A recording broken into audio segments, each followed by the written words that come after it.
Dear TapG and Server Clock, I was wondering if you could review Escape from Tomorrow. Escape from Tomorrow, please review it. Why haven't you guys reviewed Escape from Tomorrow yet?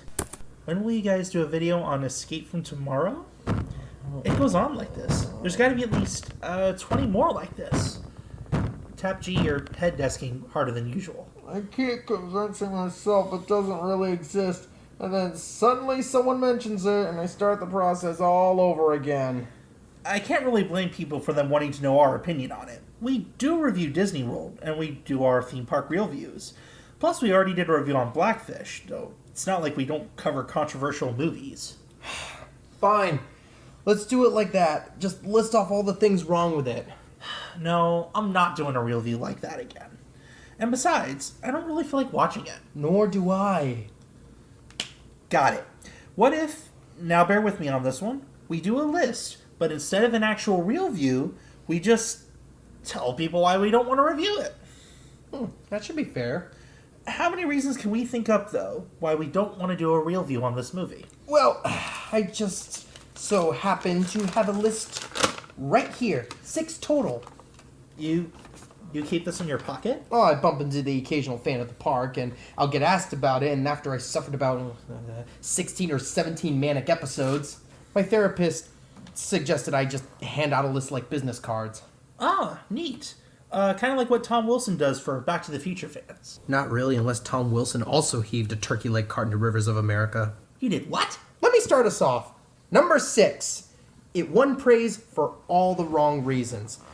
For those who only have a passing knowledge of Escape from Tomorrow, it has to do with how it got attention in the first place. Director Randy Moore had grown up at Disneyland and Walt Disney World and experienced both parks as both a wide-eyed innocent and a jaded adult.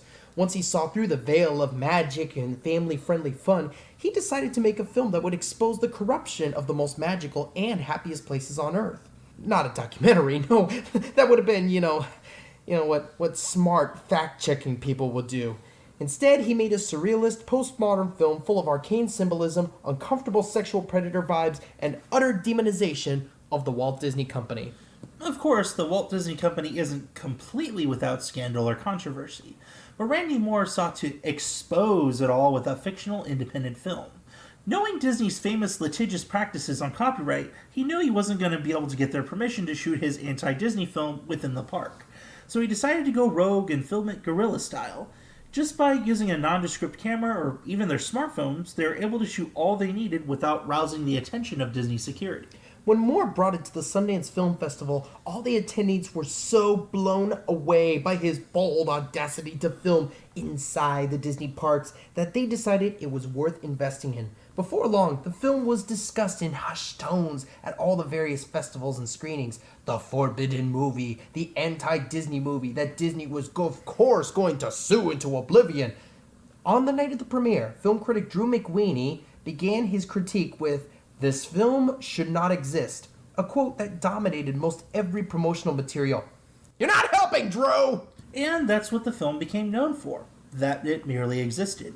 It was a statement against the establishment, that it was only going to be around for an extremely limited time before the big, bad, mean Disney suits would oppress the poor, feeble, independent filmmaker who just wants to make movies. But no one had much to say about the film itself. Why? We'll get into later. But while we're not filmmakers, we're pretty sure if you want people to see your movie, you credit the movie merits, the story, the characters, the production designs, the cinematography, not on the fact that you are needlessly poking the bear and bragging about how you're getting away with it. In fact, go back and look at the reviews it was using as promotional sound bites, and you'll see that they mostly boasted about how edgy it was to exist, and little to nothing about the quality of the movie itself. Well, let's take a look at number 5. Ooh, good one. Number 5. It has little to no commentary on Disney itself. It became obvious early on that the movie was geared toward the population that didn't like Disney. You know the type. The ones who complain about their crass consumer marketing. The ones that cry racism and sexist at the movies at the drop of a hat. The list goes on. But again, it's not a documentary exposing anything. It's a work of fiction. The characters and their stories aren't real. So, what exactly is being exposed? Let's play devil's advocate here. Let's look at all the miserable, frustrating conflicts in the movie. First, Jim gets fired from his job. He doesn't seem to work for Disney, so... Next. Jim's wife repeatedly refuses his sexual advances. Nope, that's not Disney's fault. Jim fantasizes about stalking underage French girls. Nah. Jim's daughter gets hurt by another park guest. Negative.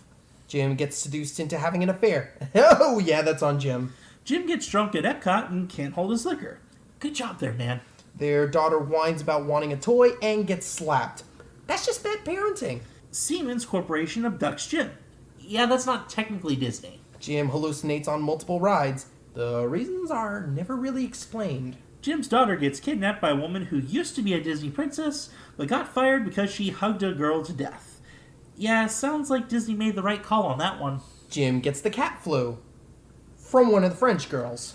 Oh, here's one. Disney evilly cleans up Jim's dead body and evilly rectifies his son's memories and evilly, has him come back to life and start vacation once again with a prettier family? Do they demonize the long lines and suffer an inconvenient breakdown at Buzz Lightyear? Sure. Do they briefly tease that turkey legs are not what they seem? Yes. Do they claim Disney princesses double as call girls for rich clientele? Uh-huh.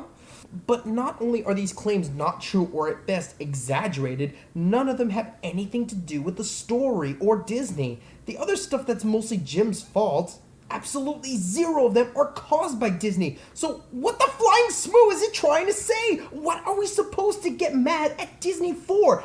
The fact that they're trying to maintain an image of family-friendly as entertainment? Newsflash, Randy! Every company does this. From the financial firms of Wall Street to McDonald's, every company puts on a facade for its clients. Disney's no different. Ugh. Next one. Number 4. Everyone's already forgotten about it. Remember how we pointed out that the press junket for the movie put more emphasis on the existence of the film as opposed to the quality of the film? Well, that's because when it came time for people to sit down and watch it, it couldn't live up to the hype. It had a lot of surreal images, but what wasn't boring or dull was hardly profound, or at least difficult to understand. More significantly, those who wanted a movie that would reveal the corruption and lies Disney tells the masses got exactly what they wanted. Those who liked Disney were unlikely to have their opinions change, or they never bothered to watch it at all. As a result, because the film itself wasn't very good, and it didn't change many minds, it just kind of, well, it faded away. To that end, we actually humored the idea of reviewing it when it came out and at least tried to cash in on it while it was newsworthy, but we wanted to see if it'd last. And it really didn't. Say what you will about Blackfish, and we did. But its effects are still being felt throughout the industry as it continues to ripple. And that also came out in 2013. So there's really no point in discussing a 3-year-old movie when it's lost most of its sense of relevance. Of course, it doesn't help that the movie just wasn't that good in the first place. Which brings me to number 3. It's so bad, it's just plain bad. Some of you, and by some of you I mean the 20 of you that actually bothered to watch it, may recall when we did a non-What's the Attraction sort of Mystery Science Theater style riffing of Birdemic, Shock and Terror. A movie so wretched and painful, but holy cow, was it a stupefyingly horrendous train wreck. The comically bad acting, the cringeworthy CGI, the nonsensical plot. It was hard to get through, but the entertainingly bad parts made up for most of it. That, children, is what we call so bad it's good. When the qualities of a movie are so laughably awful and off mark that you can't help but laugh and laugh hard. Escape from Tomorrow doesn't even have that going for it. The cinematography is staged pretty well. The actors themselves aren't bad. And for the most part, most of the movie is pretty terrible, but not laughably bad.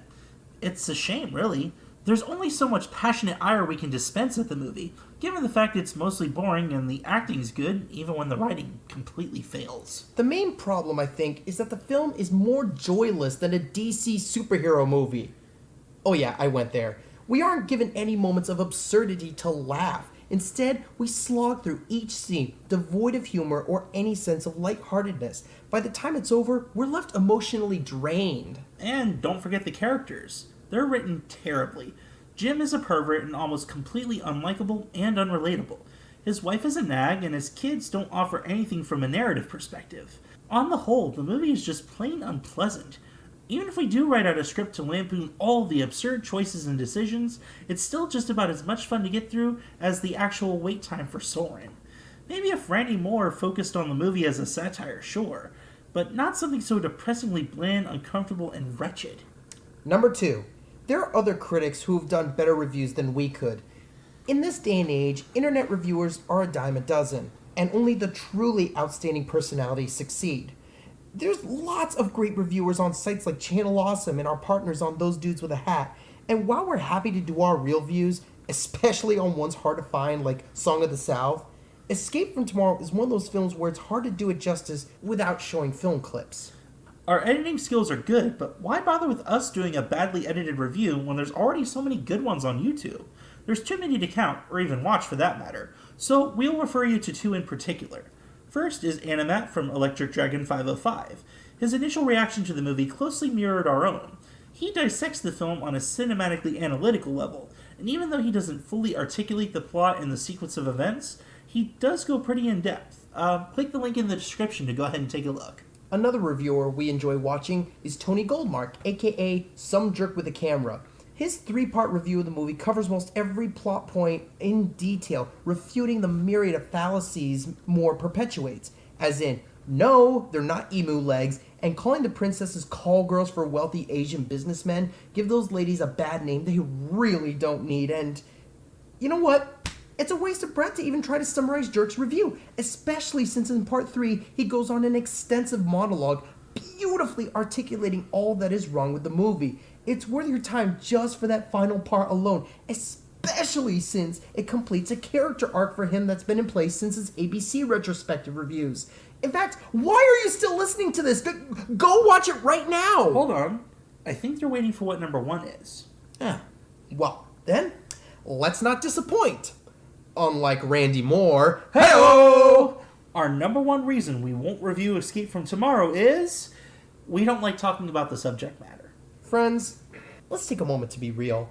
Some of our more attentive listeners may have noticed that in the past 100 plus episodes, we're pretty clean for something on the internet. Now, most of our contemporaries have few to no qualms about cursing or using shock humor. That's what makes reviews from people like James Rolfe, Doug Walker, and Tony Goldmark funny. But we have always seen ourselves as more of a guidebook with character.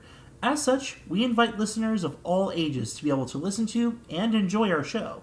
And while we could use all sorts of blue humor to make our show funnier, we prefer to exercise restraint. Don't get us wrong, it's not like we're taking a moral high ground with a holier-than-thou stance. We just rather not. You may have heard us saying smoo on more than one occasion. We borrowed that word from, and we're not joking here, from an episode of Jim Henson's Dinosaurs. All that being said, we try to avoid bringing up controversial stuff, which thankfully almost never comes up in the theme park business. Then things like Escape from Tomorrow come along. As comprehensive and detailed as we'd like to be, we'd rather keep our family-friendly appeal. The movie, as some of you know, has loads of sexual perversions that give us the heebie-jeebies. Even Animat, who also eschews foul language like we do, does a much better job at it in his review with clips than we can just talking about it. You know, there's one more ultimate reason I forgot to add to the list, and it probably should take the number 1 spot. And what's that? Randy Moore is a troll. A troll? Yeah, think about it. He makes hyperbolic statements, most of them untrue. He's hiding under the guise of artsiness when in fact he's just loudly babbling incoherently, not necessarily to make a valid point so much as trying to provoke a reaction from Disney and his audiences. Isn't that basically the textbook definition of a troll? You know, you're right. If nothing else, this movie is a shock piece. It operates less on logic and more on how uncomfortable it can make you feel. And to top it off, he's been famously ambiguous about why he made the movie in the first place. The DVD's audio commentary doesn't shed any light on that. All the press was hypnotized by the whole "oh my god, he filmed in a Disney World without permission" ordeal that they never bothered to ask. And those who even remembered to ask Mr. Moore got a shrug and a patronizing "it's postmodern, don't question it." That's like if I asked George Lucas, "Hey, George, why did you make Star Wars?" And George Lucas said, because it's a sci-fi fantasy. It's supposed to be in space with ships and lasers and aliens. But here's the thing. Disney's reaction, or actually a lack of it, is pretty fascinating. We've watched Disney struggle to squelch Song of the South into non-existence, and the Streisand effect proves itself a relentless shrew. They knew if they proceeded to litigate, it would have turned into a media circus. I'm willing to bet Randy Moore wanted Disney to sue. He probably waited on bated breath for Disney to swoop in and try to silence him forever, and he'd do everything legally possible to fight the Mouse House lawyers tooth and nail. He probably secretly wanted to be the metaphorical David to Disney's Goliath, the little man who slew the giant. And when Disney didn't indulge him, I can clearly picture him getting sad that they didn't respond. Now, the big question is, does the film have the right to exist? Honestly, the answer is a resounding yes. Oh, don't get us wrong. The movie is dreck. It's awful. And we don't ever want to see it ever again. But we need movies like it. We'll always have pro-Disney documentaries and online blogs giving glowing reviews on Disney, but just as important are the anti-Disney films to help give us a more well-rounded perspective. For example, you can make a truthful, well-made documentary that offers a dissenting perspective. As an evolving intelligent species, we need multiple films of multiple opinions to give us a well-rounded worldview. So please, let's see more anti-Disney films. Let's just keep away from the sexual imagery and tell a cohesive narrative next time, okay? I think we made our point. So let's sign off before the movie's taken off of Netflix. Thanks for listening, folks. I'm Surfer Clock. And I wonder what Exit Through the Gift Shop's about. And we're What's the Attraction? Where our work is your vacation. Watch out for cat flu.